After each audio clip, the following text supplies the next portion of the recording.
Welcome to another episode of the Uncensored Truth Podcast. I am O-God from Hip Hop News Uncensored, and sitting across from me is my co-host. What it do? What's good? It's your brother Sam and Viral Hip Hop News. Another episode of the Uncensored Truth Podcast. Oh God, what's good, my brother? What's going on today, man? And we feeling good on the Uncensored Truth Podcast, man. I want to encourage everybody listening, do me a favor real quick. I need y'all to do two things. Hit the like button and make sure that you share this video for us. Let's jump, right into your hottest hip hop stories of today. I want to start with the this R. Kelly now. R. Kelly is currently trending right now, number 6 on Google Trends, and he dropped a 19-minute song, where he's pretty much talking about a lot,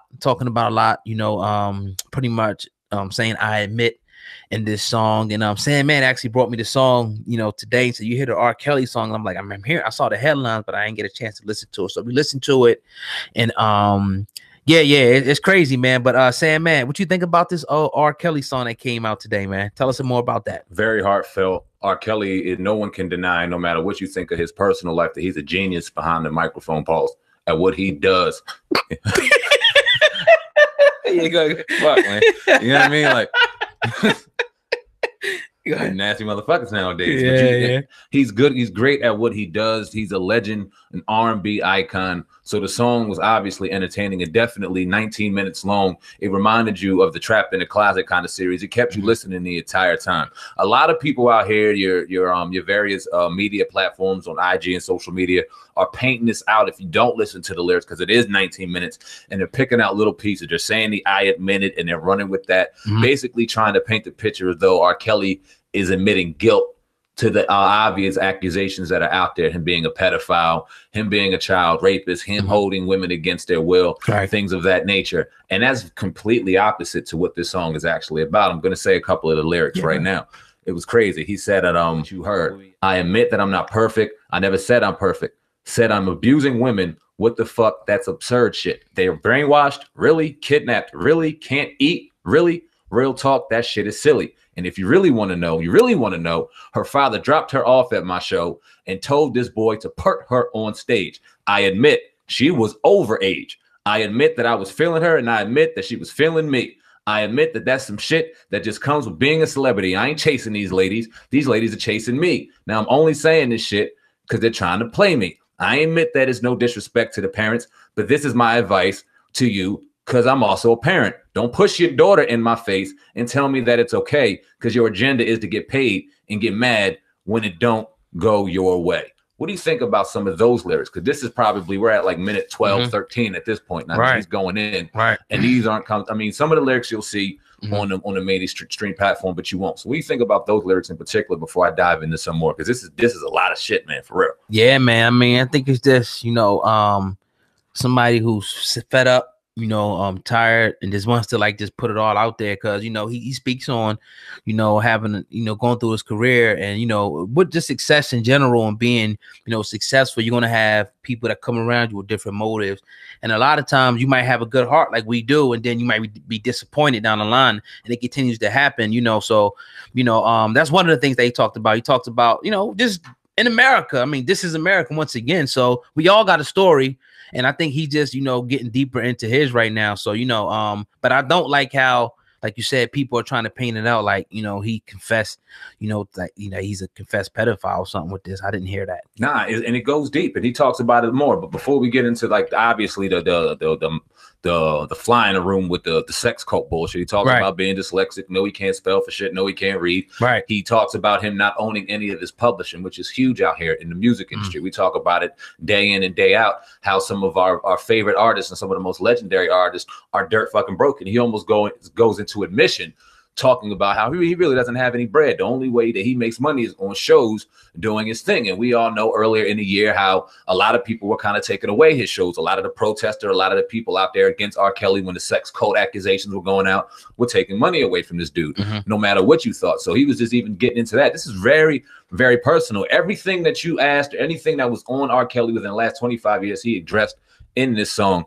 It was dope, man. He also, like I said, he went into the sex cult. I'll talk about this. This is around verse 7 or so. What's the definition of a sex cult? What's the definition of a sex slave? Go to the dictionary, look it up, let me know, I'll be waiting. Now, I admit that I got some girls that love me to pull their hair. Now, I admit that they love me talking dirty when I pull their hair. Some like me spanking them. Some like me giving brain. And some like some of these girls, it's too much on the radio station to talk about. Look, I'm just a man, y'all. I'm not a monster. I'm not a beast. But I admit there are times where girls are so fine, they're chilling with me and niggas for a week. Now, I admit I love Hugh Hefner, though through the years supported Hugh Hefner. But when he left this world, he had a million girls. But we gonna always love Hugh Hefner. Your thoughts on those remarks? I mean, verse 7. He has a point. He definitely has a legitimate point. It's like, you know, well, Hugh Hefner, this thing is blown up like it's the place to be. There's nothing wrong, but what goes on in the Playboy Mansion? We all know about the stories. We know about, you know, even our brother Cat Williams, who talked about a lot of things going behind the scenes. So let's not act like people aren't doing. It's a double standard, pretty much. I see it as, and the reason I can't go in completely in on R. Kelly because he hasn't been convicted of anything. And like he said, if he has consenting women and they're of age and they want to do whatever freaky shit they want to do, that's their business, man. That's just the way, you know, I look at that. All right, so we both love R. Kelly, and though he hasn't been convicted of anything, there's a lot of rumors out there. Obviously, Aaliyah and that sex tape being two of the biggest. He talks about that. She said, what about Aaliyah? Love. She said, what about the sex tape? I said, hush. Now, who is she? That's talking about Wendy Williams, because we know her, R. Kelly and Wendy Williams had a real tight relationship. He confided in Wendy Williams. She was on her show crying and shit, talking about how she confided in him. He addressed that. He said, I said my lawyer said, don't say nothing, but I can tell you, I've been set up. So he's basically saying and pointing the picture in that verse that the sex tape situation was a setup. What do you think about that?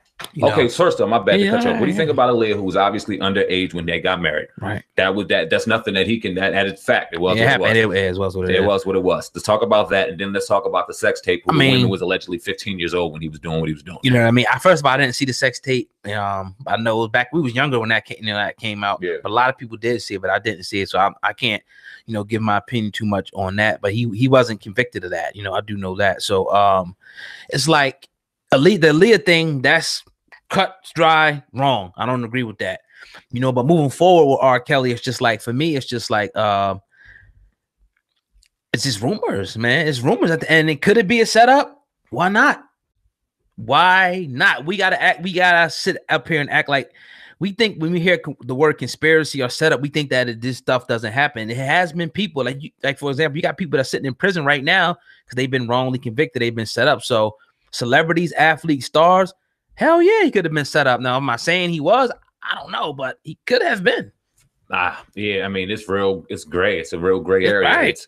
He married a girl who was underage in Aaliyah. He's saying that this was a setup. He's never been convicted of anything. All the whispers are out there. No matter what you say about the sex quote unquote, or how many women he has in his house, that's completely his business. As nostalgic or as taboo as it may be to some people. Like you said, we can just love and praise Hugh Hefner, people going to the crib, people doing all that. Never any whisper of what's going on. Never any talk of how old the girls are, anything like that, or how many women or what they're doing in there. It's just love and beloved because we all love innocent Hugh Hefner. God rest his soul. But now R. Kelly does it, and he's a villain. And like you said, it's not too far-fetched for him to be getting set up or for a conspiracy to be going on against R. Kelly. You ask yourself why these things are going about, but it's hard. You got to ask yourself why. You got to play both positions and be objective to situations. What black man hasn't got destroyed like in America? Like, I mean, you go down the list through something, through an accusation, or whether sometimes stuff may be even true. I'm not saying that everybody's innocent, but it's like, to me, it's a common theme that at some point, all this money that you're going to make and stuff, they're going to find a way for you to give it back into the system somehow, some way. My bad for cutting you off. You're good, bro. Yeah. Okay, talk about this on verse 6. I admit I love Steve Harvey, John Legend, and Tom Joyner. They're going to do good in their lives right now. Why would they want to tear me down? Another brother. Women show black men some love because black men, we're going through enough. How can we get off the ground when we're steady tearing each other down? What do you think about those remarks? We obviously know Steve Harvey, John Legend, Tom Joyner, and another couple amount of other people have really been outspoken in their distaste and just their real basically painting a picture as though this brother's guilty. So what do you think about those remarks? It looks bad, man, you know, and then without the sufficient, you know, evidence or conviction, it's hard to say somebody's guilty, you know, in my opinion. And then I can understand where R. Kelly's coming from because you know, when you start our history in America is different than any other race of people. So it's like, you know, we got to do stuff differently if we're going to get out of the position that we're in. And if we continue to keep attacking each other in the media and going at each other and tearing each other down, you know, it's never going to be, you know, we're never going to grow from the situation that we're in now. On the other side of that, some things are justified. Some people need to be called out. Some people need to be put on a hot seat. I'm not saying that, but in this case, you don't have enough sufficient evidence, but just hearsay and rumors, what people think. R. Kelly has a very good, you know, point with that. I mean, we see it systematically and historically throughout time. I mean, the main people that usually tear us down are us. Right. That just is fact. I don't know. I don't know why it just seems like we're louder than most when it comes to the outpouring of just tearing us down. When it comes to your celebrities, when it comes to, we all know the situation I have with Charlamagne the God, whether you think he's guilty or not, we're not going to dive into it. But the outpouring of outrage is mainly from Black folk. It's just 100 on that. So, I mean, it's real unfortunate. He has a real great point on that, whether he's guilty or not. Why can't more people put their arm around him, get this brother some help? The truth is, as opposed to allowing the media to paint the picture however they want to, and them to make a rash judgment, because as easily as that's R. Kelly, that could be any one of them. That's a good Black point. men in that situation. I want to talk about something else in his lyrics. I'm glad we're breaking this down the way we are on the Insist the Truth podcast. Make sure you go up top right now and hit that like button if you like what you're hearing right now on any platform that you're watching it on. Talks about his brothers. Now, we all know there was a lot of things jumping around on YouTube about how R. Kelly's brother exposes his R. Kelly, blah, blah, blah, blah, blah. He talks about that. I admit I'm to my brothers, but I admit they weren't acting like brothers. Yeah, we've had our differences, but you don't turn on your brothers for nothing, for no one, nada, mama. Joanne is watching. She must be turning over in her grave. What do you say about those, man? He got I deep. agree. I agree. I agree. Like, my brothers, you know, dad, God rest his soul, but Facts. I see you as my brother. Facts. And it's nothing to nobody. You know, even if somebody told me something you wasn't there, I'm not going to believe it because I know you. So it's just like, nobody's going to get me to go against you. So it's like, I don't care. No amount of money, no nothing. So it's like, it's different. It's just different, you know, and we see family. Just because somebody is flesh and blood don't mean anything. We seen family betray family. So it's just like, yo, that's not the cloth that I'm cut from. That's not the cloth that we're cut from. So I agree with R. Kelly 100% on that. His brother had no right, you know, of coming to say anything against him if, in fact, he is innocent. Could you imagine how bad that shit must have hurt to see? Even if he wasn't. Right. His brother, though, like, just shut up. You go to your brother and you you fucking destroy him, fight him, do whatever you got to do, tell him how wrong he is behind the scenes. But you never get on camera for financial gain, because that's the only reason it's out. And allow fucking devils and leeches to run with it and paint any kind of picture they want towards your family. Because not only are you putting that brother down, but you're putting your name down. That's the legacy of you. When you walk around, you're not going to be known as whatever your name is, Kelly. You're going to be known as the brother of a pedophile, rapist, sex cult deviant, someone that, you know what I mean? Because you also allowed the fuel to go and fuel that fire, whether it be true or not. If it is true and things are come out, you as his blood, you don't say a fucking word. You check him by all degree. No one's, you know what I mean, saying that he's right. If he raped or did anything that the alleged allegations are coming out, fuck R. Kelly. We said that numerous times, but we're also objective. And we got to be objective at the end of the day. I want to talk about this and transition into one last thing that he talked about, and it's Chi-Town in Chicago, his city that he's from. We all know that he's a Chicago legend. And we all know the situation going on in Chicago the last couple of years, the amount of violence that's going on out there. It's really unfortunate to see our brothers just being torn down piece by piece, minute by minute out there in Chicago. But let's talk about that. Now, no disrespect to Chi-Town, my home, but we got to learn how to support our own. I admit that my heart cries for my city because we're losing young lives in our city. Instead of judging me, y'all should be using me to help these kids, raise them out of depression and poverty. Now, I'm not saying I'm no savior, but I can be an inspiration. This is my invitation. What do you think about that? You know, oftentimes, man, we had, you know, people who meant the best for people, you know, but in the media, that's why I stress the importance of the media. They were tearing down and destroyed, and people will paint their perception because of what they see off the media. So people, like you just said a few minutes ago, people are going to call R. Kelly all these names, but, you know, I agree with that. I agree. Again, I agree, you know, with that, you know, sentiment. We have to begin to work together, and he can't do it alone for a city like Chicago with millions of people, you know, people destitute, people killing each other, because it goes deeper than even if he did put money into it, it'll still be, you know, problems that will still be reoccurring, because you got to go to the root with it. So yeah, you know, we got, you know, he's right with that, bro. That's all I can say. It's a 19-minute song. All that we ask and while we go through this dialect is that y'all just really break down the lyrics if you genuinely care about the information. If you want to just go ahead and run with the media and run with the negativity and paint him out to be a monster that is, go ahead, do your thing. If you want, because you love R. Kelly and you love his music and you don't care what he did, to just continue to support that, go ahead and do it. But if you genuinely care about what's going on with this brother's life, listen to the song. Paint your own picture, because he talks about everything in here. Now, whether you believe it or not, I think that he, throughout his time, throughout his catalog, throughout the music that he's provided us, earned the right to basically come and talk about it and be as candid about it as he's never been before. Don't follow the media outlets. We all know the media outlets on the social medias and the IGs. I'm not going to throw out their names, because you know them. Don't just follow their headlines and just automatically paint that as truth. Listen to the bars, listen to the lyrics, paint your own picture, and let's have some real intelligent discussion, because at the end of the day, lives are being ruined no matter how we look at it, because we take the negativity and we run with that shit so crazy and with so much energy, and we forget about the love. Is really a shame, man. Shout out to R. Kelly, whether you did it or not, man. I really appreciate the body of work. Your last remarks on the song, man. I mean, you know, my thing is like you said about the media and people reading the headlines and forming a perception.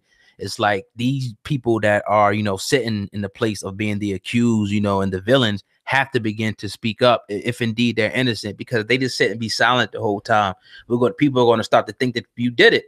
So I'm kind of happy that at least he, you know, addressed a lot of the allegations, you know, most of them that came out. So that's dope. Yeah, man, we didn't really do, we did a real minute part, man. It's a 19-minute song. Like we said, go check it out. We'll leave the SoundCloud link right now in the description box. And that's all we got, man, on that segment, man. What else you got over there? Yes, sir. On the podcast? Yes. Oh, baby, I want you to work right now.